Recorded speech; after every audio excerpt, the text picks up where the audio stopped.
আপনাদের সামনে আলোচনা করবেন হাকিম ডাক্তার মোহাম্মদ মুস্তাফিজুর রহমান বিগাজিয়া।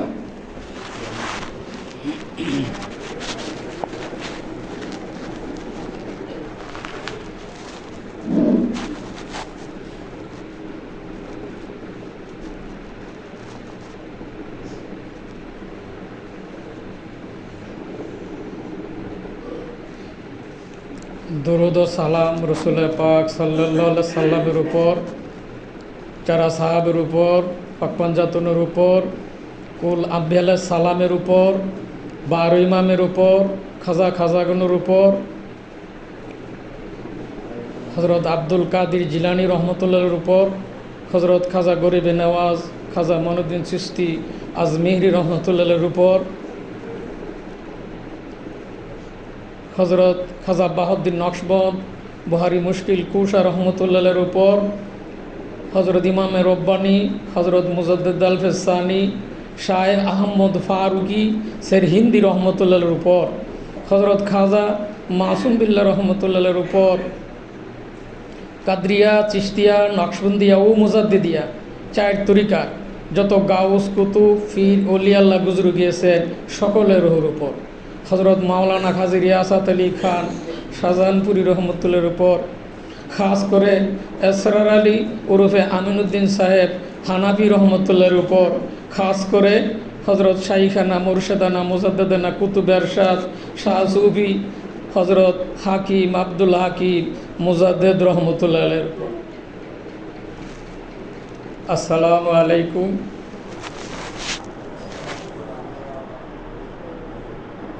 প্রিয় মুর্শিদ কেবলা এবং আমার পীর ভাই ও বোনেরা,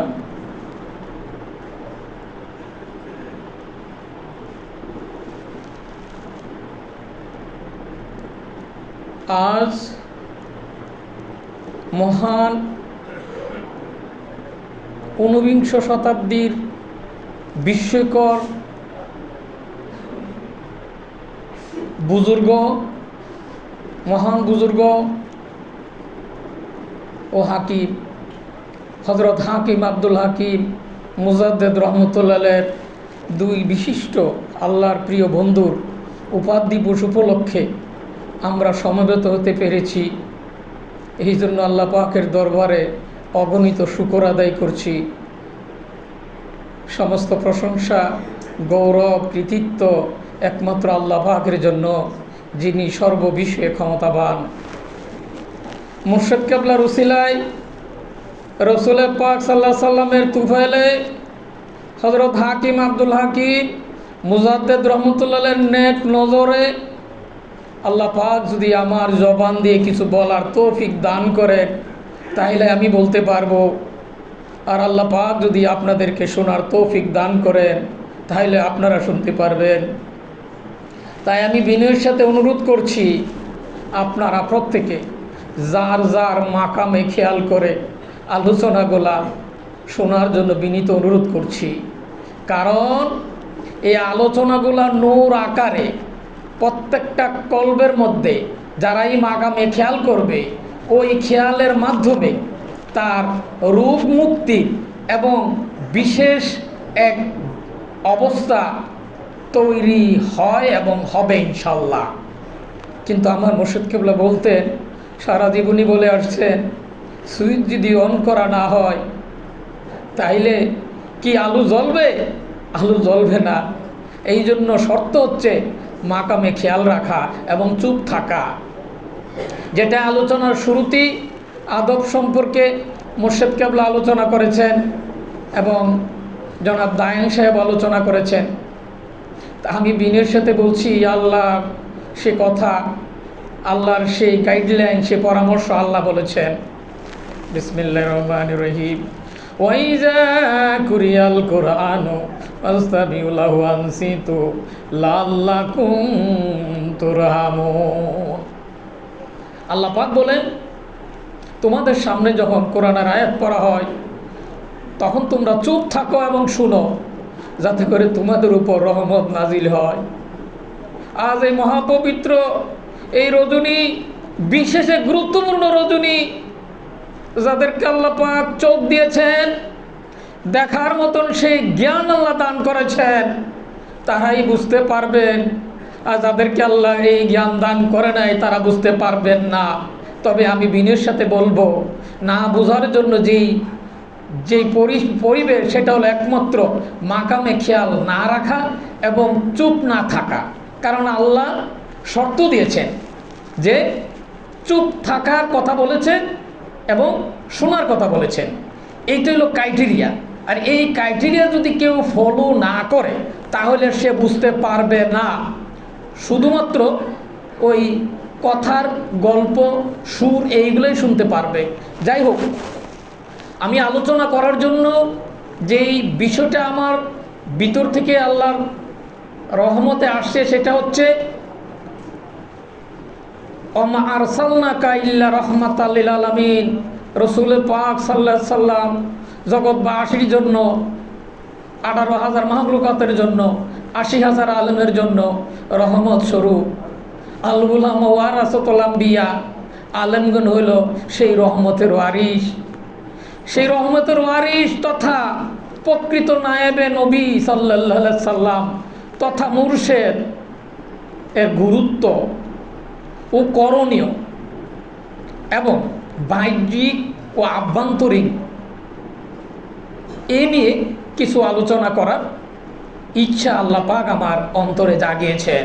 তাই বিনয়ের সাথে বলছি, মনোযোগ সহকারে আলোচনাগুলো শোনার জন্য বিনীত অনুরোধ করছি। মুর্শেদ, মুর্শেদ এই শব্দটা আরবি শব্দ, যার বাংলা অর্থ পথ প্রদর্শক, যার প্রতিশব্দ পীর।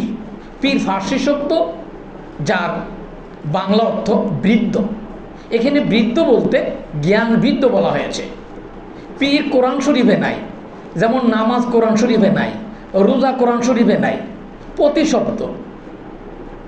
এই মুর্শেদ মানে পথ প্রদর্শক, মুর্শেদ মানে নায়েবে নবী, মুর্শেদ মানে আল্লাহর বিশিষ্ট বান্দা। তারা কারা? তাদের শানে আল্লাহ তাদের ইজ্জত, তাদের প্রশংসা আল্লাহ নিজেই করেছেন। তারা কারা? আল্লাহ পাক নিজেই বলেন, বিসমিল্লাহির রহমানির রহিম, আলা ইন্না আউলিয়াল্লাহি লা খাউফুন আলাইহিম ওয়া লা হুম ইয়াহজানুন ওয়া লা তাকুলু লিমান ইউকতালু ফি সাবিলিল্লাহি আমওয়াত বাল আহইয়াউ ওয়ালাকিন লা তাশউরুন। আল্লাহ বলেন, আল্লাহর ওলি যারা, আল্লাহর বন্ধু যারা, তাদের কোনো ভয় নাই, ভীতি নাই, সংকোচ নাই, দুনিয়াতে নাই, কবরে নাই, মিজানে নাই, ফুলছড়াতে নাই, হাসরে নাই, কোথাও নাই। শুধু এতের ব্যাখ্যা আলোচনা যদি করতে যায়, কোরআনের আয়াত দেয়, কোরআনের ব্যাখ্যা কয়েক ঘন্টা প্রয়োজন। তারপর আরেকটা আয়াত বলেছি, ওয়ালা তাকুলু লিমান ইউকতালু ফি সাবিলিল্লাহি আমওয়াত বাল আহইয়াউ ওয়ালাকিন লা তাশউরুন। তারা কারা? তারাই হইল জিকিরকারী। তারা কারা? তারা হইল জিকিরকারী। এই জন্য আল্লাহ জিকির সম্পর্কে এত কোরআন পাকে এত জায়গায় আল্লাহ বলেছেন, গুরুত্ব বলেছে, আলোচনা করেছেন। ওয়াইজা কাযাইতুমুস সালাতা ফাযকুরুল্লাহ কিয়ামা ওয়া কুদা ওয়া লা যুনুবিকুম। তারা কারা? তারা আল্লাহর বন্ধু, আল্লাহর তাদের জিকিরকারী। এই জিকির সম্পর্কে আল্লাহ ক্রাইটেরিয়া দিয়েছেন, তোমরা যখনই নামাজ থেকে ফারেগ হও, উপবেশন অবস্থা, দণ্ডমান অবস্থা, উৎসাহিত অবস্থা আল্লাহর জিকির করো। অর্থাৎ নামাজ বাদে সর্ব সময় আল্লাহর জিকির করো। জিকির কেউ কেউ বলে নামাজ জিকির, কেউ কেউ বলে কোরআন শরীফ পড়া জিকির, বিভিন্ন রকম কথা বলে। কোরআনের আয়াত দিয়ে কোরআনের ব্যাখ্যা। জিকির দেখেন, সহজভাবে যদি আমরা বুঝতে যাই, জিকির এটা আরবি শব্দ, এটার বাংলা অর্থ হলো স্মরণ, আর ইংরেজি হলো রিমাইন্ড, আর হলো ডাকা। ডাকা মানে কল, আই কল ইউ, আমি ডাকতেছি। তো ডাকা স্মরণ কিন্তু এক জিনিস না। স্মরণ হচ্ছে হয় অন্তর দিয়ে, ডাকা হয় জবান দিয়ে, একটা বাহ্যিক আর একটা আভ্যন্তরিক। তো এই জন্য এরা কারা? এরা জিকিরকারী। তারা কারা? তারাই হইল প্রকৃত ওয়ারাসাতুল আম্বিয়া। তারা কারা? তারাই হইল নায়েবে নবী। তারা কারা? তারাই হইল জ্ঞানী, আলেম। কি ধরনের আলেম? প্রকৃত আলেম। এই জন্য এই আয়াতের ব্যাখ্যা করতে যে আল্লাহ রসুল নিজেই ব্যাখ্যা করেন। কালা রসুল্লাহি সাল্লাল্লাহু সাল্লাম কাল এত্তাকু ফারাসাতাল মুমিনিনা ফাইন্নাহু লা ইয়ানজুরু বিনুরিল্লাহ। আল্লাহ রসুল বলেন, তোমরা তাদের অন্তর্দৃষ্টিকে কি করো? ভয় করো। কারণ তোমরা যেভাবে দেখো তারা ওইভাবে দেখে না। তারা কি দিয়ে দেখে? ইয়ানজুরু বিনুরিল্লাহ, আল্লাহর দেওয়া নূরের চোখ দিয়া দেখে। তারা কারা? তারাই হলো জিকিরকারী। এই জন্য আল্লাহ আয়াতের ব্যাখ্যা করতে যে আল্লাহ নিজেই ব্যাখ্যা করছেন। কোরআন আয়াত দিয়ে কোরআনের ব্যাখ্যা। আল্লাহ কি বলছেন? আল্লাহ জিক্রিল্লাহ আকবার, জিকির হইল সর্বশ্রেষ্ঠ। তারা কারা? তারা হইল জিকিরকারী। এই জিকিরকারী সম্পর্কে আল্লাহ আরেক জায়গায় কোরআনের আয়াত দিয়ে আল্লাহ নিজে ব্যাখ্যা করছেন। তাবসিরাত ওয়া যিকরি লিকুল্লি আবদিন মুনিব। আল্লাহ বলেন জিকিরকারীরা হচ্ছে তারা কারা? তারা হলো প্রত্যেকটা মানুষের জন্য জ্ঞান উপদেশ স্বরূপ। কথাটা কি আপনারা বুঝতে পারছেন? কি বলছেন আল্লাহ? এটা কি আমার কথা? আল্লাহ বলছেন যারা জিকিরকারী তারা হলো প্রত্যেকটা মানুষের জন্য জ্ঞান উপদেশ স্বরূপ। শুধু এই আয়াতের ব্যাখ্যা করতে গেলে তো এক ঘন্টা লাগবে সর্বনিম্ন। তাহলে কি বলছেন আল্লাহ পাক? যারা জিকিরকারী তারা কারা? তারা হলো প্রত্যেকটা মানুষের জন্য জ্ঞান উপদেশ স্বরূপ। এই আয়াতের ব্যাখ্যা করতে যায় আল্লাহ পাক আরেক জায়গায় কোরআনের এক আয়াতে এই আয়াতের ব্যাখ্যা করেন জিকিরকারীর গুরুত্ব সম্পর্কে। সরাসরি কোরআনের আয়াতের ব্যাখ্যা কোরআনের আয়াত দিয়ে। সেখানে আল্লাহ পাক আরেক জায়গায় বলেন, ইয়া আইয়ুহাল্লাযীনা আমানু ফাসআলু আহলে যিকরি ইন কুনতুম লা তা'লামুন বিল বায়িনাতি ওয়াজ যুবুর। আল্লাহ বলেন তোমরা যে জিনিসটা না জানো, হে ঈমানদার, তোমরা যে জিনিসটা না জানো তোমরা এটা জেনে নাও। কার কাছে? জিকিরকারীর কাছে। তারা কারা?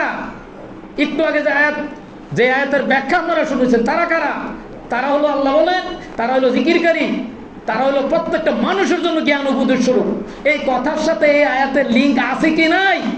আল্লাহ বলেন তোমরা যে জিনিসটা না জানো তোমরা কি করো? যারা জিকিরকারী অর্থাৎ যারা জ্ঞানী, অর্থাৎ যারা প্রকৃত ওয়ারাসাতুল আম্বিয়া, অর্থাৎ যারা নায়েবে নবী, তোমরা কি করো? জিজ্ঞাসা করো। কেমন জিজ্ঞাসা করো? দলিল এবং চাক্ষুষ প্রমাণ সহকারে। আমি শুধু দলিল বললাম, মুখস্থ পুঁথিকতা বললাম তোতা পাখির মতো, কিন্তু চাক্ষুষ প্রমাণ নেই। যদি বলেন এ আবার কেমন কথা? চাক্ষুষ প্রমাণ যেমন সহিহ বুখারী। কেন সহিহ বুখারী হলো? এই চাক্ষুষ প্রমাণের দলিল যদি কোরআন পাক থেকে আরও দিতে যাই অনেক সময়ের দরকার। যেহেতু সময় কম, সংক্ষেপে কিছু বলার চেষ্টা করছি। তাই চাক্ষুষ বলতে আমরা যে চাক্ষুষ, যেমন ইমাম ইসমাইল বুখারী রহমতুল্লাহ যখন হাদিস সংকলন করেন তখন প্রত্যেকটা হাদিস লিপিবদ্ধ করার আগে উনি উযু করেছেন, গোসল করেছেন, 2 রাকাত নামাজ পড়েছেন, মুরাকাবায় বসলেন, স্বয়ং রাসূল পাক সাল্লাল্লাহু আলাইহি সাল্লামের সাথে মুরাকাবার মাধ্যমে দেখা করলেন, কথা বললেন। ইয়া রাসূলুল্লাহ সাল্লাল্লাহু আলাইহি সাল্লাম, এটা আপনার হাদিস কিনা? কি আর জানেন না আপনারা? এইভাবে আল্লাহ রসুল বললেন হ্যাঁ এটা আমার হাদিস। এইভাবে হাদিস লিপিবদ্ধ করছেন। এই হাদিসের নাম কি? সহিহ বুখারী। এর নাম হইল বাস্তব দলিল এবং চাক্ষুষ প্রমাণ। আপনারা কি বুঝতেছেন? এবার আসেন, দলিল চাক্ষুষ প্রমাণ বলতে আরেকটু কথা বলতে হয়। যেমন আমরা পড়ি লা ইলাহা ইল্লাল্লাহু মুহাম্মাদুর রাসূলুল্লাহ সাল্লাল্লাহু আলাইহি ওয়াসাল্লাম। আমরা বায়াতের সময় মুর্শিদ কেবলার সবাইকে এই কলেমা এটা পড়ান কি না? পড়ান না? কি বলেন? সাক্ষী উসিলা হিসেবে সাক্ষী প্রদান করেন। আমরা সাথে সাথে সাক্ষী কি করি? দেই। আচ্ছা বলেন তো, কোর্টে যদি কোনো সাক্ষী কেউ দেয়, তাই না, এটা কি দেখে সাক্ষী দেবে না না দেখে দেবে? বলেন তো, কথা বলেন। দেখে সাক্ষী দেবে না না দেখে? দেখে সাক্ষী দেবে। যদি না দেখে সাক্ষী দেওয়া এটা কি সঠিক হবে না বেঠিক হবে? আপনি বললেন লা ইলাহা ইল্লাল্লাহু মুহাম্মাদুর রাসূলুল্লাহ সাল্লাল্লাহু আলাইহি সাল্লাম, সাক্ষী যে দিলেন দেখে দিলেন না না দেখে দিলেন? কথা বলেন। তা না দেখে সাক্ষী দিলে কি সাক্ষী হবে? তো এই জন্যই বায়াত গ্রহণের মাধ্যমে, ওয়ারাসাতুল আম্বিয়ার মাধ্যমে, নায়েবে নবীর মাধ্যমে এই সাক্ষী আমরা প্রদান করি। কি করি কিনা? কার মাধ্যমে? যিনি দেখিছেন। কে সাক্ষী দিচ্ছেন? যিনি দেখিছেন। কথা কি বুঝিছেন? মানে এখানে দলিল এবং চাক্ষুষ প্রমাণ লাগবে, দেখা লাগবে। না দেখে সাক্ষী দেওয়া যাবে না। কি দেখা যাবে না? এই জন্য আল্লাহ বলছেন লা তুদরিকুল আবসার ওয়া ইদরিকুল আবসার ওয়া হুয়া লাতীফুল খাবীর। এদের ব্যাখ্যা করতে আল্লাহ নিজেই বলেন চর্মচক্ষু দেখিতে অক্ষম বান্দা যখন আল্লাহর মহব্বতে, প্রেমের কারণে আল্লাহর মহব্বত অন্তঃকরণে ভরপুর হয়ে যায়, আমি আল্লাহ তার অন্তরের মধ্যে অন্তর্চক্ষু দান করি। এই জন্য আল্লাহ এদের ব্যাখ্যা করতে যায়, আল্লাহ নিজেই বলেন আফামান সারাল্লাহু সাদরাহু লিল ইসলাম ফাওয়ালা নূরিহি মিন রাব্বিহি মালার রব। আল্লাহ বলেন আমি তার বক্ষকে উন্মোচন করে দেই যাতে সে দেখতে পায় এবং সে রবের নূরে পরিচালিত। কি দেখার ব্যবস্থা আছে কি নাই? এই জন্য ওইটাকে এস্টাবলিশ করার জন্য জিকির এস্টাবলিশ করা লাগবে। আর জিকির যেখানে শিক্ষা করব বাহ্যিক এবং আভ্যন্তরীণ, আপনি আমি যখন জিকির করব ইসাব্বিহু লাহু মা ফিস সামাওয়াতি ওয়াল আরদ, সমস্ত আকাশ জমিন আল্লাহর জিকির করে কিনা? আপনার আমার ভিতর 70,000 হাড্ডি মাংস লুঙ্গুব আছে, এগুলো আল্লাহ জিকির করে, শোনা যাবে কি না? কি শোনা যাবে না? যাবে না? যদি আপনি শুনতে না পান তাইলে আল্লাহ ওই লোকটাকে বলছেন যে শুনতে পায় না। এই জন্য আল্লাহ এদের ব্যাখ্যা করতে আল্লাহ নিজে বলেন আফালাম ইয়াসিরু ফিল আরদি। সূরা হজে 620 নম্বরে আল্লাহ ব্যাখ্যা করেন, আল্লাহ নিজে ব্যাখ্যা করেন তোমরা কি জমিনে ভ্রমণ করো নাই? যদি তোমাদের দেখার মতন চোখ থাকতো অথবা শোনার মতন কান থাকতো তাইলে তোমরা দেখতে পারতে। আসলে তোমাদের চোখ অন্ধ হয় নাই বটে, তোমাদের কলবের মধ্যে যে চোখ আছে এই অন্ধ। তাদের জন্য আল্লাহ অপরাধ আল্লাহ এদের ব্যাখ্যা করে বলেন আমি অধিকাংশ মানুষ এবং জিনকে সৃষ্টি করেছি দুজের জন্য। তার অন্তর এবং ওই অন্তর দ্বারা সে দেখে না, তার কান এবং ওই কান দ্বারা শুনে না। তারা কারা? তারা হইল ওয়াউলাইকাল আনআম, তারাই হলো চতুষ্পদ জানোয়ার। সূরা আরাফ 180 নম্বর আয়াত। তাহলে তারা কারা? এই যে জিকিরের জ্ঞান দিল, এই জ্ঞান যার মাধ্যমে অর্জন করলাম তিনি আর কেউ নন, তিনি হইলেন মুর্শিদ, তিনি হইলেন ওয়ারাসাতুল আম্বিয়া। এখন এটা কিন্তু আমরা বাহ্যিক এবং আভ্যন্তরীণ বোঝার দরকার। বাহ্যিক বলতে যে মানুষটাকে আমরা দেখি, এই ফিজিক্যাল যে বডিটারে দেখি, এই বডিটা তো শুধু বডি, ফিজিক্যাল বডি। ওই বডির ভিতরে স্পিরিচুয়াল চলমান আর একটা বডি আছে, যেই বডিটারে বলা হয় মূল সত্তা। এই জন্য আল্লাহ বলছেন ওয়ালা তাকুলু লিমাই ইউক্তালু ফি সাবিলিল্লাহি আমওয়াত বাল আহিয়াউ ওয়ালাকিন লা তাশউরুন। এর ব্যাখ্যা করতে যায় আল্লাহ রাসূল নিজে বলেন কালা রাসূলুল্লাহি সাল্লাল্লাহু আলাইহি সাল্লাম কাল আল আমবিয়া ওয়াল আউলিয়া নুসাল্লি আলা কুবুরিহিম কামা সাল্লাইতা বুয়ুতিহি। আল্লাহ রাসূল বলেন আল্লাহ নবীগণ, আল্লাহর ওলিগণ তারা শশ কবরে মাজারে তারা রুকু করে, সিজদা করে, তারা জিন্দা। কিন্তু আমার কথা আল্লাহ নিজেই বলেছেন। তবে এই নিয়ে ওয়ালা তাকুলু লিমা ইউক্তালু ফি সাবিলিল্লাহি আমওয়াত বাল আহিয়াউ ওয়ালাকিন লা তাশউরুন। এতে অনেকে যাদের অন্তর্দৃষ্টি নাই, যাদের আত্মশুদ্ধি নাই, যাদের অন্তর আল্লাহর জিকির থেকে গাফেল, তারা এই আয়াতের কি করবে বলেন তো? কি করবে? ভুল ব্যাখ্যা করবে। কেন ভুল ব্যাখ্যা করবে? এই জন্য আল্লাহ জানাই দিলেন, এই আয়াতের ব্যাখ্যা আল্লাহ নিজে আরেক আয়াত দিয়ে জানাই দিলেন যে ভুল করে কি করবে। বিসমিল্লাহির রহমানির রহিম। আল্লাহ পাক বলেন যে তারা ভুল করবে আফালাম ইয়াতাদাব্বারুনাল কুরআনা আম আলা কুলুবিন আকফালুহা। আল্লাহ বলেন তারা কোরআন পড়বে অথচ তারা কোরআন কি করবে? বুঝবে না। কেন বুঝবে না? কোরআন যদি বুঝতে হয়, হকিকতে কোরআন বুঝতে হবে।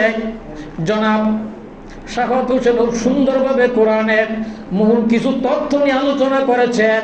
কোরআনটা কি? কোরআনটা হলো নূর। কোরআনটা কি? কোরআনটা হলো রসুলের চরিত্র।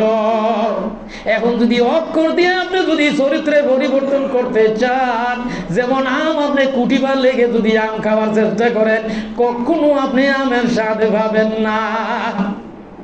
যেই ফুলের কোনো গন্ধ নাই, প্লাস্টিকের ফুল, ওই ফুল যদি আজীবন আপনার নাকের সামনে রাখেন, আপনি কি ঘ্রাণ কখনো পাবেন না। তাই তো মাওলানা জালালউদ্দিন রুমি এই মুর্শেদের, এই আল্লাহ ওয়ালাদের গুরুত্ব দিতে যে তাদের সাথে কেমন আচরণ করতে, ব্যবহার করতে হবে, তাই তো তিনি বলেন, শুকর গুণ মর্যাকে রারা বন্দাবার পেশিসা গুরদাসু ফায়ান্দাবার।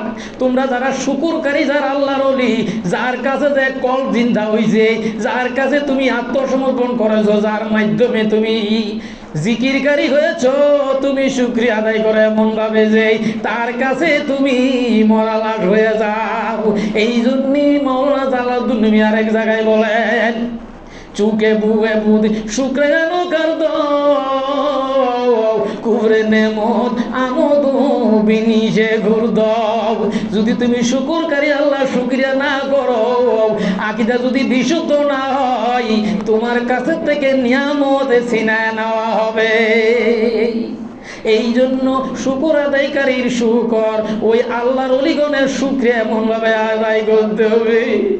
আমাদের মহান বুজুর্গ, মহান ঊনবিংশ শতাব্দীর বিস্ময়কর হাকিম, ও মহান বুজুর্গ হযরত হাকিম আব্দুল হাকিম মুজাদ্দিদ রহমাতুল্লাহ কি ধরনের বিশ্ব মহান আল্লাহর একজন প্রিয় বন্ধু ছিলেন, যার সম্বন্ধে যদি বলতে যাই অনেক সময়ের প্রয়োজন, তোর পুরো দুইটা কথা না বললি নয়। তার হযরত হাকিম আব্দুল হাকিম মুজাদ্দিদ বিশেষ কারামত ছিল। কারামতটা আপনারা সবচেয়ে দেখতে চান, মুজাদ্দিদ আল-সানি রহমাতুল্লাহ বড় কারামতের বিষয়ে কিছু কিছু ইঙ্গিত দিয়েছেন। কারামত দেখতেছেন না আপনারা? ট্রেন থামাই দেওয়া, পাখি আকাশ দিয়ে উড়ে যাওয়া, হ্যাঁ, হঠাৎ করে অনেক কিছু ঘটনা ঘটাই দেওয়া, কি কারামত দেখতেছেন না আপনারা? কিন্তু সবচেয়ে বড় কারামত হইল মরা মানুষটারে যে জিন্দা করতে পারে। বলেন তো এটা সবচেয়ে বড় কারামত না ছোট কারামত? বলেন তো আপনারা। মরা মানুষে যদি জিন্দা করা যায়, এই কারামতটা কি বড় না ছোট কারামত? এর চেয়ে বড় কারামত কি আর আছে? এটা হলো সবচেয়ে বড় কারামত। আরেকটা কারামত হচ্ছে বড় কারামত, চরিত্র সংশোধন হওয়া। চরিত্র কথা কি বুঝতে পারতেছেন? আমি মাকাম যেখানেই হোক না কেন, চরিত্র যদি সংশোধন না হয়, চরিত্র যদি পরিবর্তন না হয়, বোঝা গেল আকীদা বিশুদ্ধ হয় নাই। ওই চরিত্র যদি চরিত্রবান না হয়, মাথায় পর্যন্ত যাওয়া যাবে না। এই জন্য একটা ক্রাইটেরিয়া দিছে, তুমি একাধিক কোনো ব্যক্তির একাধিক কোনো পথ প্রদর্শক ফলো অনুসরণ তুমি করিও না। কোরআনের আয়াতের বাংলা অর্থ বলছি আমি। আল্লাহ নিষেধ করেছেন। আল্লাহ বুঝে না বুঝে না, কি বলেন আপনারা? বুঝা বলেছেন। কেন বলেছেন? এমন এক জামানা আসবে মানুষ বিভিন্ন আলেমদের বিভিন্ন মুখাপিক্ষি হয়ে বিভিন্ন কারণে তারা বিভ্রান্ত হয়ে যাবে, পথ ভ্রষ্ট হয়ে যাবে। কি হচ্ছে কিনা বলেন তো?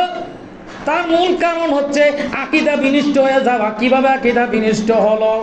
আল্লাহ নিষেধ করছেন একাধিক কোনো ব্যক্তির ফলো অনুসরণ করতে আল্লাহ নিষেধ করছেন। কেন নিষেধ করছেন? ধরেন 5 জন আলেম, 5 জন আল্লাহর ওলি যদি কথা বলে, 5 জন 5 রকমের কথা বলবে। কেন বলবে? যে যেমন জ্ঞান অর্জন করছে সে তেমনই বলবে। কি বলেন আপনারা? নাকি একজন লাতানের মাকাম থেকে যদি কথা বলে, তার কথাগুলো লাতান মাকামের মতোই হবে। কেউ যদি এসকে হুবের মাকামের থেকে কথা বলে, তার মাকাম কথাগুলো এসকে হুবের মতোই হবে। কেউ যদি হকিকতে কোরআনের মাকামে যায় কথা বলে, তার কথাগুলো হকিকতে কোরআনের মাকামের ওই অনুযায়ী তার কথাগুলো জবান থেকে বের হবে।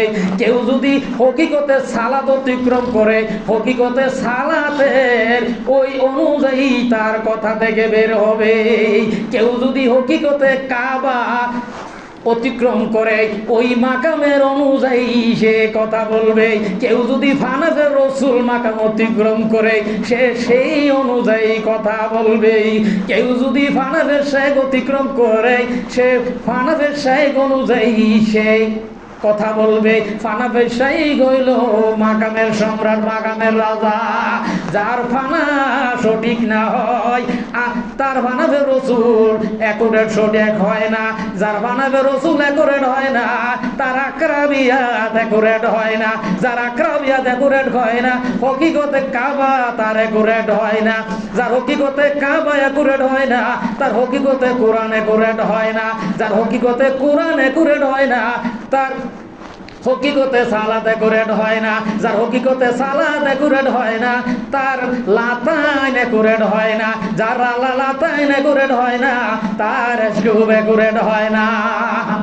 এই জন্য ফানাফের শাইখ মাকামে মুর্শিদ কেবলা বলতেন তোমাদের এইটা হলো এমন একটা মাকাম, মানবের শাইখ মানে মুর্শিদের মাকামে বিলীন হয়ে যাওয়া। আমি এই মাকামে যখন ছিলাম দাদা হুজুরের একজন খলিফা, এবং ওই খলিফা আমাকে একদিন জিজ্ঞাসা করেছিল আপনার মাকাম কোথায়। আমি আমার মুর্শিদের মাকামে আমি বিলীন হয়ে গেলাম। বিলীন হওয়ার পরে সে কিছুক্ষণ পরে বলতে থাকলো আপনার মাকাম 11, আপনার মাকাম 12, আপনার মাকাম 18, আপনার মাকাম 23। এইভাবে বলতে থাকলো। আমি বললাম কোনোটাই না। কেন পারলো না? এই জন্যই পারলো না ফানাফের শেখ এমন একটা মাকাম যেই মাকাম কল থেকে লাতান পর্যন্ত আপ ডাউন করতে পারে। ওই মাকামে যদি কি বিলীন হয়ে যায় এই মাকাম অন্য সহজে কেউ ধরতে পারবে না। এটা বিশেষ এক রাডার দরকার। এই রাডারটা হযরত হাকিম আব্দুল হাকিম মুজাদ্দেদ রহমাতুল্লাহ দিয়েছেন। কাকি দিয়েছেন? দিয়েছেন আমাদের প্রিয় মুর্শিদ কেবলা হযরত শাইখেনা মুর্শিদেনা মুজাদ্দেদানা কুতুবের শাহ সুফি হযরত মুহাম্মদ ইকবাল হোসেন মাদ্দাজিলুল আলী, যিনি আর কেউ নেন হযরত হাকিম আব্দুল হাকিম মুজাদ্দেদ রহমাতুল্লাহের মডেল। আমি আপনাকে একটু বলতে চাই, কেন আমি বলবো, কি দিয়ে চিনবো, কি দিয়ে বুঝবো? জানেন আপনার কাছে কিতাব নাই, হাদিস নাই, কিছুই নাই, সব কিছু ফুইরে দেওয়া হলো। কি করবেন আপনি? কি দিয়ে বুঝবেন কোনটা সঠিক আপনার কোনটা বেঠিক? এই জন্য আমি বলি আমাকে ফিরে যেতে হবে রসুল পাক সাল্লাল্লাহু আলাইহি সাল্লামের সেই আদর্শের কাছে। রসুল পাক সাল্লাল্লাহু আলাইহি সাল্লাম যে জ্ঞান শিক্ষা দিতেন তিনি কিভাবে শিক্ষা দিতেন? যখন বাহ্যিক এবং আভ্যন্তরীণ শিক্ষা দিতেন। আচ্ছা বলুন তো, যারা ওয়ারাসাতুল আম্বিয়া তারা কি রসুলের মডেলে শিক্ষা দেয় না এই মডেলের বাইরে দেয়? কথা বলেন, কি দেয়? আমাদের হযরত হাকিম আব্দুল হাকিম মুজাদ্দেদ রহমাতুল্লাহ হযরত রসুল পাক সাল্লাল্লাহু আলাইহি সাল্লামের বিশিষ্ট একজন মডেল ছিলেন। কি আপনাদের বিশ্বাস হচ্ছে না? আসুন। এবং হযরত হাকিম আব্দুল হাকিম মুজাদ্দেদ রহমাতুল্লাহ তিনি সোমবারে জন্মগ্রহণ করেন। কি বারে জন্মগ্রহণ করেন? তিনি সোমবারে জন্মগ্রহণ করেন, ইন্তেকাল করেছেন সোমবারে। কত বছর হায়াত পেয়েছিলেন? 63 বছর। বলুন তো মেশিন আছে কিনা? আছে কিনা? আল্লাহর বিশিষ্ট নিয়ামত হযরত হাকিম আব্দুল হাকিম মুজাদ্দেদ রহমাতুল্লাহকে দান করেছিলেন স্বয়ং রাসূল পাক সাল্লাল্লাহু আলাইহি সাল্লাম। চক্ষু যদি থাকে, অন্তর্দৃষ্টি যদি থাকে, যে কোনো আল্লাহর বান্দা ওই চোখ দিয়ে আসে দেখতে পাবে। এই জন্যই তো আল্লাহ রাসূল বলেন তাদের অন্তর্দৃষ্টিকে ভয় করো, কারণ তারা যে চোখ দিয়ে দেখে ওই চোখ দিয়ে, ওটা কার চোখ? ইয়ানজুর বিনুরিল্লাহ, আল্লাহর দেওয়া নূরের চোখ। তিনি আর কেউ নন, তিনি হযরত হাকিম আব্দুল হাকিম মুজাদ্দেদ রহমাতুল্লাহ আলাইহি। সবচেয়ে বারামত কারামত ছিল তিনি মৃতকে জিন্দা করতে পারতেন। আঙ্গুলে ইশার দেওয়ার সাথে সাথে কলব জিকির জারি হয়ে যাইত। যেখানে কাদরিয়া চিশতিয়া 40 বছর 60 বছর সাধনা করার পরে কলব জারি হইতো, তাও বহির্ভাগে ভিতরে না। হযরত হাকিম আব্দুল হাকিম মুজাদ্দেদ রহমাতুল্লাহ হাতে বায়াত গ্রহণ করার সাথে সাথে কল জিন্দা হয়ে যাইত। একটা কাঠের মধ্যে যদি তাওয়াজ্জু দিতেন, ওই কাঠটাও আল্লাহর জিকির করতে শুরু করত। তিনি আর কেউ নন, তিনি 19বিংশ শতাব্দীর বিস্ময়কর হাকিম ও মহান বুজুর্গ হযরত হাকিম আব্দুল হাকিম মুজাদ্দেদ রহমাতুল্লাহ আলাইহি। তিনি বলতেন, বিদ্যা শিখিলে জ্ঞানী নাহি হয়, জ্ঞান ভিতর জিনিস আল্লাহ যারে দেয়। এই জ্ঞান ভিতর জিনিস আল্লাহ যারে দেয়। এই জন্য আল্লাহ রাসূল বলেন, আল ইলমু ইলমানে ফাল ইলমু সাবিতুন ফিল কলবি ফাযাকা উযাতুল্লাহি আলা ইবাদিহি।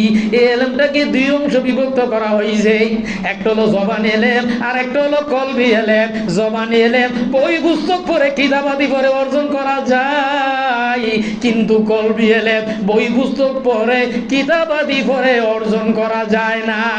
ওই জ্ঞানের নাম হইল বিশেষ জ্ঞান। এই জন্য এদের ব্যাখ্যা করতে যায় শেখ সাদী রহমতুল্লাহ বলেন, বর্গে দৌড় তানে সবজ দর নজরে ঘুষিয়ার অরুণকে তো অবদৃষ্ট মারে না দেখে দেগার। আল্লাহ তোমারে ভাবার জন্য এত শত সহস্র খণ্ড এত কিছু হাদিস পড়ার কি দরকার? কেন বলেছেন? আল্লাহ প্রদত্ত জ্ঞান যখন এসে যায়, ওই জ্ঞানের ভান্ডার আল্লাহ তার কলবের মধ্যে দান করে দেন। সেই হলো জিকিরকারী, সেই হলো প্রকৃত ওয়ারাসাতুল আম্বিয়া, সেই হলো আল্লাহর বিশেষ রহমত, রাসূল পাক সাল্লাল্লাহু আলাইহি সাল্লামের রহমতের ওয়ারিস। তারা কারা? তারা হলো জিকিরকারী। তাদের শুকর এমন ভাবে করতে হবে যেন তুমি মরা লাশের মতো হয়ে যাও। হযরত হাকিম আব্দুল হাকিম মুজাদ্দেদ রহমাতুল্লাহ ছিল হযরত রাসূল পাক সাল্লাল্লাহু আলাইহি সাল্লামের সুন্নতের আদর্শের এক বিশেষ মডেল। আমি চ্যালেঞ্জ করে বলতে চাই, আপনি বলতে পারেন কি কোথায় ভেবে দেখলেন? আপনি কি হযরত হাকিম আব্দুল হাকিম মুজাদ্দেদ রহমাতুল্লাহ আলাইহির সমস্ত সুন্নি অনুসরণগুলা কি আপনি সচক্ষে দেখেছেন কিনা বলতে পারেন না? প্রশ্ন আসে না? থাকতে পারে, আসেন। বুঝার শর্ত হচ্ছে, আপনি যদি কোনো মাসলা বুঝতে হয়, দলিল যদি বুঝতে হয়, আপনি সর্বপ্রথম আপনাকে রাসূল পাক সাল্লাল্লাহু আলাইহি সাল্লামের আদর্শের দিক তাকাতে হবে, নাকি? এই আদর্শ ছাড়া মাসলা বুঝবেন আপনি? এইবার আসেন, রসুলকে যখন আমরা পেলাম না, বাহ্যিকভাবে যখন পেলাম না, আল্লাহ রসুল বলেন আল উলামা ওয়ারাসাতুল আম্বিয়া। তাহলে এখন কার কাছে যাব? আমি কার কাছে থেকে আদর্শ শিখবো? কার কাছে থেকে? ওয়ারাসাতুল আম্বিয়া। না এর বিকল্প কোনো ব্যবস্থা আছে? কথা বলুন। এই জন্যই আল্লাহ আয়াতের ব্যাখ্যা করতে যে আল্লাহ নিজেই বলেন, বিসমিল্লাহির রহমানির রহিম, ইয়া আইয়ুহাল্লাযিনা আমানু আত্তাকুল্লাহা ওয়া কুনু মা'আস সাদিকিন। আল্লাহ বলেন, তোমরা কি করো? যারা সত্যনিষ্ঠ ভালো মানুষ, যারা জিকিরকারী, তোমরা তা কি করো? সহবত লাভ করো। এদের ব্যাখ্যা করতে যে মাওলা জালালউদ্দিন রুমি বলেন, এক জমানে সোহবতে আউলিয়া বেহতরাত সদসলাত বেরিয়া। এদের ব্যাখ্যা করতে যে হুজ্জাতুল ইসলাম ইমাম জালালউদ্দিন ইমাম গাজ্জালী রহমাতুল্লাহ আলাইহি ব্যাখ্যা করেন, একটা হাদিস ইন্ডিকেট করেন। কালা রাসূলুল্লাহি সাল্লাল্লাহু আলাইহি সাল্লাম, নাজরাতুন ইলাল আলিমান আহাব্বু ইলাইয়া মিন ইবাদাতি সানাতিন সিয়ামুহা ওয়া কিয়ামুহা। আল্লাহ রাসূল বলেন, কি বলেন? নাজরাতুল ইলাল আলিমান, আলেম ওয়ারাসাতুল আম্বিয়া, নায়েবে নবী, মুরশিদ। একবার দৃষ্টি নিক্ষেপ করা, 1 বছর কবুলিয়া, বিভিন্ন নামাজ কায়েম ইত্যাদি সে উত্তম। কেন বললেন? কারণ আল্লাহ এর ব্যাখ্যা করে বলেন, হুমুল্লাযিনা ইযা রুযিকিরাল্লাহ। আল্লাহ বলেন, তারাই আল্লাহর ওলি, আল্লাহ তাআলার বন্ধু, যার কাছে গেলে আপনার আল্লাহর কথা স্মরণ হয়। যার কাছে গেলে আপনার আল্লাহর কথা স্মরণ হয় না, সে কি আল্লাহর ওলি? এর ব্যাখ্যা করতে যে মাওলানা জালালউদ্দিন রুমি বলেন, দেলা তাকে দরি কাহে মেজাজি কানে মানন্দে তে ভলা গাগবাজি। তুমি যদি স্বচ্ছ দিলওয়ালা হয়ে থাকো, তাহলে তুমি স্বচক্ষে দেখতে পারবে তাহলে এই যে যতক্ষণ পর্যন্ত ওই দৃষ্টি দিয়ে ওই চোখ দিয়ে দেখা না যাবে, ততক্ষণ পর্যন্ত প্রকৃত শুধু দলিল পড়া হইল, আয়াতের ব্যাখ্যা হলো না, ও আয়াত মানা হলো না। তুমি দলিল এবং চাক্ষুষ প্রমাণ সহকারে তুমি জানো কি দলিল চাক্ষুষ লাগবে না, আর চাক্ষুষ লাগতে গেলে ওই চোখ আপনার খুলতে হবে। আর ওই চোখ যদি না খুলেন, এদের ব্যাখ্যা করতে যায় সূরা কাহাফ 15 পারা 72 নম্বর আয়াত আল্লাহ বলেন, ওমান কানা ফি হাযিহি আমা ফাহুম ফিল আখিরাতি আমা ওয়াদাল্লু সাবিলা। আল্লাহ বলেন দুনিয়াতে যে অন্ধ, আখিরাতে অন্ধ, সে চরম পথভ্রষ্ট। এই আয়াতের ব্যাখ্যা কেন? আপনি যদি চোখ না থাকে তাইলে আপনি সঠিক বাহ্যিক দেখবেন, আভ্যন্তরীণ দেখবেন না, শুধু দলিল দেখতে পারবেন, আপনি আভ্যন্তরীণ দেখতে পারবেন না। তাই তো এদের ব্যাখ্যা করতে মাওলানা জালালউদ্দিন রুমি শুধু দলিল যে পড়েছে এই পড়াশোনার আলেমটাকে তুলনা করেছেন ঘোর কার্যের, অর্থাৎ দাড়ি যে শেভ করে, ওই দাড়ি শেভ করে উস্তাদের সাথে তুলনা করেছেন। এই জন্য আরো বলেছেন ওই যারা যা কিছু বলে ওই ধরনের বিশিষ্ট আল্লাহওয়ালা তাদের কাছে কথাগুলা চুরি করে এনে তারা মানুষের টাকা পয়সা আত্মসাৎ করার জন্য তারা কি করে, এই কথাগুলা চুরি করে আনে কথা বলে। তো যাই হোক, তাহলে কি লাগবে? ওই জিকিরকারীর কাছে ওই জ্ঞান বাহ্যিক এবং আভ্যন্তরীণ। আমি কিতাবাদি পড়লাম, আমি কি করলাম? কিতাবাদি পড়লাম, বাহ্যিক আমার পড়া আছে কিন্তু আভ্যন্তরীণ পড়া নাই। আভ্যন্তরীণ বলতে কি বোঝেন? আভ্যন্তরীণ হচ্ছে প্রত্যেকটা আয়াতের অর্থ ব্যাখ্যা আপনাকে স্বচক্ষে উপলব্ধি করতে হবে, আপনাকে দেখতে হবে। কি দেখতে হবে না? খালি পড়া মুখস্থ করলাম, এই দেখতে হবে। এই আয়াতের ব্যাখ্যা হচ্ছে এটুকুই, আপনাকে বাহ্যিক যেমনই পড়বেন ঠিক তেমনি ও আয়াতের ব্যাখ্যা আপনি স্বচক্ষে দেখতে হবে। আর যদি না দেখেন, যে দেখে না তারে কি বলছে আল্লাহ? অকান আমর ফুরুতার, এবং সে কি আল্লাহ বলছে পথভ্রষ্ট। আর কি বলছেন? চতুষ্প জানোয়ার, সূরা আরাফ 179 নম্বর আয়াত। চতুষ্প জানোয়ার বরং তার চেয়ে নিকৃষ্ট। এই মহাজ্ঞান আল্লাহর পক্ষ থেকে হযরত হাকিম আব্দুল হাকিম মুজাদ্দিদ রহমাতুল্লাহ আমার মুর্শিদকে দান করলেন, আর মুর্শিদের কাছ থেকে আমরা পাইলাম। ফলো করবো কাকে? আমরা ফলো করবো কাকে? এর ব্যতিক্রম যদি কোনো মানুষ একাধিক ফলো করার চেষ্টা করে সে বিভ্রান্ত হবে, সে মাথায় যেতে পারবে না, তার মানে আকীদা বিশুদ্ধ না। আমার কথা কি বুঝতেছেন? আমলে যদি কম বেশি হয়, ত্রুটি হয়, তাহলে এটা ক্ষমার যোগ্য। আকীদার মধ্যে যদি ত্রুটি হয়, হ্যাঁ, সে যে কোনো মাকামে অবতীর্ণ হোক না কেন, সে যত বড় আমলদার হোক না কেন, যে কোনো সময় পড়ে যেতে পারে। আর আকীদা যদি বিশুদ্ধ থাকে কখনো সে পড়তে পারে না, সে পড়বে না, অসম্ভব। কারণ আল্লাহর রেজামন্দি মুর্শিদের আড়ালে, ওয়ারাসাতুল আম্বিয়ার আড়ালে নিহিত। এই জন্য তাদের সোহবত মণিতুল্য, স্পর্শতুল্য। দাদা হুজুর হযরত হাকিম আব্দুল হাকিম মুজাদ্দিদ রহমাতুল্লাহ আলাইহি আমার মুর্শিদকে সেই মহাজ্ঞান দান করেছেন, আমরা যে সহজে পাই। আমি ব্যক্তিগত জীবনে আল্লাহ পাকের দরবারে অগণিত শুকর আদায় করছি। 40 বছর অতিক্রম আল্লাহ পাক করেছেন তরিকে খাস মুজাদ্দিদিয়া। আমার মুর্শিদ কেবলা 42 বছর তরিকে মুজাদ্দিদিয়া এই দায়িত্ব পালন করছেন। আমি আল্লাহ পাক 40 বছর পর্যন্ত মুর্শিদের নেক নজরে দয়ার কারণে আজও এখানে আসতে পেরেছি। এটা মুর্শিদ কেবলার খাস দয়া ও করুণা ছাড়া আর কিছুই নয়। তাই বিনয়ের সাথে মুর্শিদ কেবলার নিকট খাস দোয়া প্রার্থী এবং ক্ষমা প্রার্থী। মুর্শিদ কেবলা সঠিকভাবে আদব খেদমত মহব্বতের সাথে পারি নাই, এই জন্য বিনয়ের সাথে সকলের পক্ষ থেকে ক্ষমা চাচ্ছি।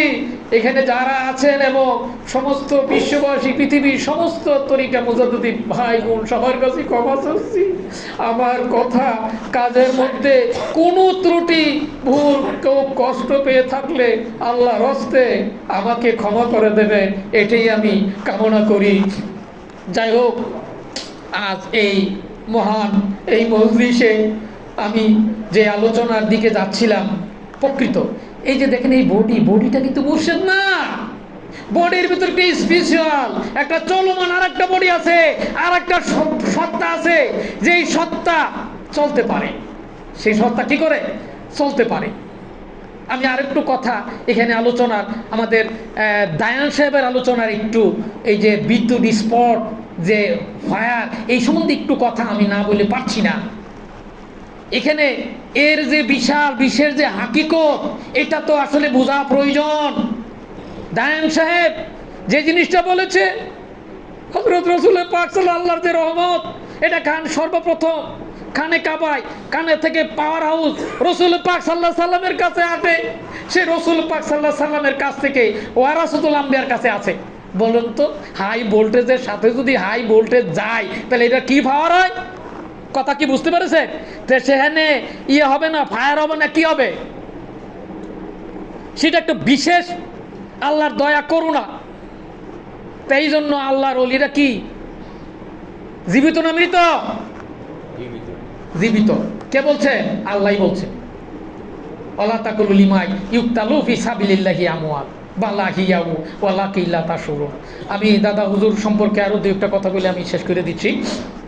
হযরত হাকিম আব্দুল হাকিম মুজাদ্দেদ রহমতুল্লাহ আলাইহ, তিনি কালোতলায় 24 পরগনায় হাসানাবাদ মহকুমায় তিনি জন্মগ্রহণ করেন এবং তিনি হিজরত করে সাতক্ষীরে আসেন 1981 সালে 18 অক্টোবর। তিনি 2রা কার্তিক তিনি এন্তেকাল করেন। 63 বছর বয়সে তিনি রাসূলুল্লাহ সাল্লাল্লাহু আলাইহি সাল্লামের সেই মডেল জন্মগ্রহণ করেন সোমবার, এন্তেকাল করেন সোমবার, বয়স 63 বছর, দাফন বুধবার। সোমবার এন্তেকাল করেন, দাফন এসে কি বারে? রাসূল সাল্লাল্লাহু আলাইহি সাল্লামের দাফন কি বারে? বুধবারে। মডেল দেখছেন তো? যারা এই মডেল মুজাদ্দ আল-বেসানির ওই কিন্তু ঠিক ওই রকমের, বুঝছেন? বিশিষ্ট আল্লাহর প্রিয় বান্দাদের মডেল কিন্তু এটাই মডেল। তাহলে মডেলটা আমরা যাহা কিছু মাসলাম আছে, কোথা থেকে শিখবো আমরা?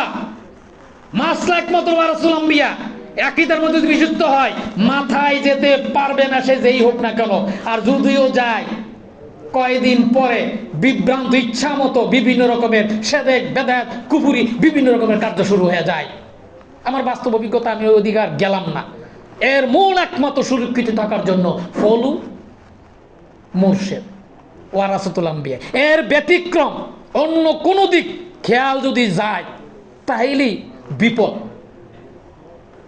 বিপদ না, মহাবিপদ। আকীদা বিশুদ্ধ রাখা এটা সবচেয়ে বড় হেফাজত। আমি মুর্শিদকে ফলো করলাম, মুর্শিদ কি করলো, এত কিছু দেখার, যে দেখতে যাবে সেই বিভ্রান্ত হয়ে যাবে। আপনারা মুক্তিপদ শরীফ খুলে দেখেন, এখানে ওই যে আমাদের দায়ান সাহেব বলেছে, কিন্তু আপনারা একবার হলেও পড়বেন। এখানে লেখা আছে, এই যে আলোচনা, এই যে ছোট্ট একটা গাইডলাইন, এর ভিতরে বিশাল। এই আলোচনা যদি করতে যাই, এক একটা আলোচনা করতে গেলে 1 ঘন্টা লাগবে। তো যাই হোক, আমি আমার এই সংক্ষিপ্ত আলোচনার আমি আমার মুর্শিদ কেবলার কাছে খাসভাবে ক্ষমা প্রার্থী এবং দোয়া প্রার্থী।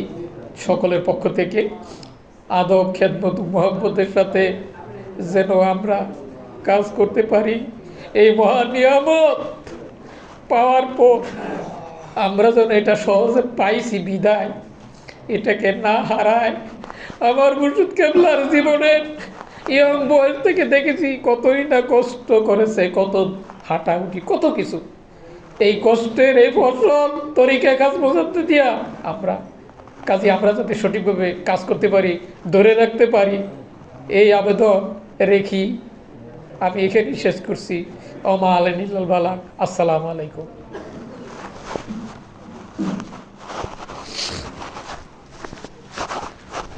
এখন আলোচনা করবেন জনাব মাওলানা মোহাম্মদ কামরুল ইসলাম সাহেব। তারপরেই আমাদের প্রান্তীয় মুর্শিদ কিবলা আলোচনা